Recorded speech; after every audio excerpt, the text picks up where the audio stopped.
Welcome back. Sam the Electrician here, talking about Western independence and Alberta separation. Thanks for joining me again.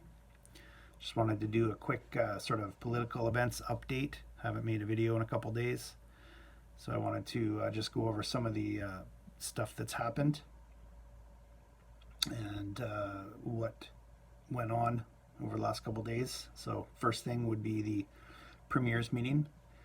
Jason Kenney got together with the other premiers of the other provinces in Canada, and they had a little talk. I'm very skeptical of this. I don't think anything came of it. The press release came out, and they said, "Oh, we're united." They have all these requests of Justin Trudeau, and I'll call them requests. I don't know if they referred to them as demands or whatever, but they're going to Ottawa begging, Trudeau to do some of these things which really don't do anything. The first is to adjust the equalization payments to provinces that are in trouble and lift the $60 per capita limit so they can give us a bit more of our own money back. Because don't forget, the federal government produces nothing and all their revenue comes from the people. So begging them for some of our own money back, to me, is humiliating. And they shouldn't be taking that much in the first place. And if Alberta didn't participate in the equalization program in the first place, we wouldn't have to be asking for our own money back. It's disgraceful, actually. So they came out of this meeting saying that they're also going to ask the Liberals to tweak their Bill C-69 that puts another layer of regulation on projects, especially, it's geared to all projects, but let's be honest, they're talking about oil sands projects.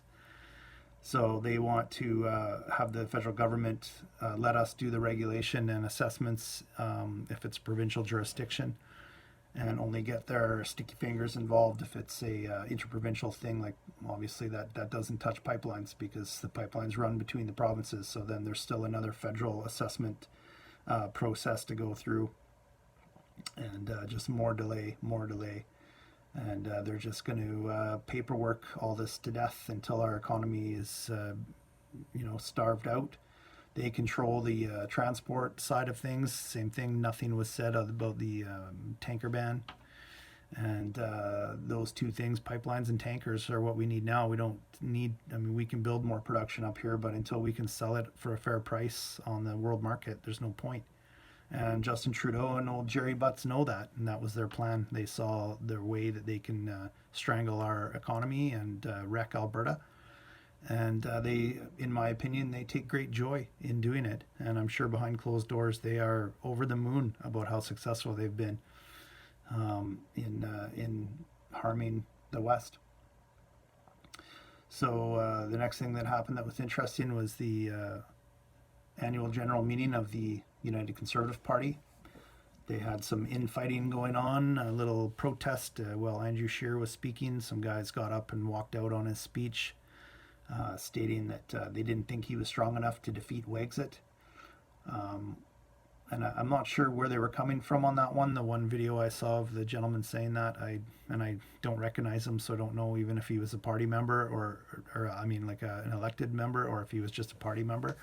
I didn't feel like going. I could have gone to that. I'm a party member, but I didn't want to pay the $329 to go listen to a bunch of federalist windbags talk about how they're pro-Alberta and yet try to stay in the country.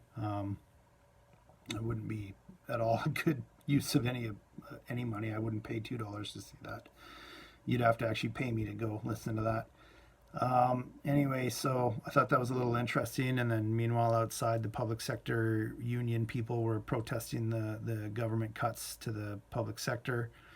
Side note on that, I definitely can sympathize with public sector workers losing their jobs. We all know how it is up here in the patch. We've seen whole buildings empty out, whole office buildings are up here are empty, and all these people that we used to know, or that we still know, but they're not working, they're still not working. It's a terrible, terrible thing. But it's a little naive for the government workers to believe that just because they got a job with the government that they're going to be employed for the rest of their life and their jobs are untouchable. Rachel Notley and the NDP are the ones to actually blame for this by expanding the Alberta government by 60,000 positions, I heard, or 16 or 60. I don't know. You can look up the numbers, but it was over 10,000 for sure. It was tens of thousands, if I recall correctly, over 4 years. And we don't have the money to pay for it. You can just draw the analogy to a house. If you owned a house and you have a family, you don't bring in the services of a gardener and a nanny and a cook and a maid when you can't even pay the mortgage. I mean, we've got to stop borrowing sometime, and this is what Jason Kenney now has to do. He looks like the bad guy. It's such a cycle in Canadian politics. The left and the Liberals get in and they spend and they spend, and then the Conservatives try to come in and control the economy, and then we look like the bad guys, the heartless jerks that cut everyone's jobs and cut frontline services and this and that. And it's just a never-ending cycle, which again would be solved also by separation, because if we weren't giving all this money to the rest of the country, we could fuel healthcare beyond their wildest dreams, and the public sector would have all sorts of money, and Alberta would just have all sorts of money. Anyway, that's a side note. So in a desperate attempt to stay relevant, Rachel Notley is capitalizing on this unrest of the public sector union people and is challenging Jason Kenney to a one-on-one debate about the healthcare cuts, as she put it, quote unquote. And the funny part is even CBC is reporting that there's a $201 million increase in healthcare spending this year in this province. So there are no healthcare cuts. It's being framed by political opponents of the UCP that they're cutting frontline services, where the UCP has handed down a budget and then it's up to the management of these organizations to cut. So they cut frontline services and say, look at what the evil Jason Kenney has done to your frontline services, Albertans. You shouldn't have voted for him. Where in reality, all he says is cut 3%, find the savings. And they did the same thing to Harper when Harper handed down the federal 5% cut. All the bureaucrats and the political opponents of Harper went right to the frontline services, cut them, and then said to the country, look at what the evil Conservatives did. They cut your frontline services. Meanwhile, middle management and upper management, all their jobs are safe. You know, healthcare workers and public sector union workers, you watch and you see how many of your managers get laid off. You'll be interested to actually do the numbers, and you'll see not a lot of them are going to go anywhere because they make those decisions. Anyway, so that's just a quick update of what's going on politically. Again, it's all just squabbling. We're squabbling over a couple $100 million when we should be raking in the benefits of being a resource-rich province, and the billions that we're giving away to Ottawa and losing every day. In what did they say? We lose 84 million a day by not selling our oil at a fair price. 2 days. 3-4 days, and that would take the 201 million, you know what I mean? It would make it look like peanuts.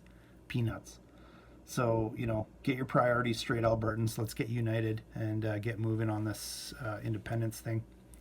Take it easy.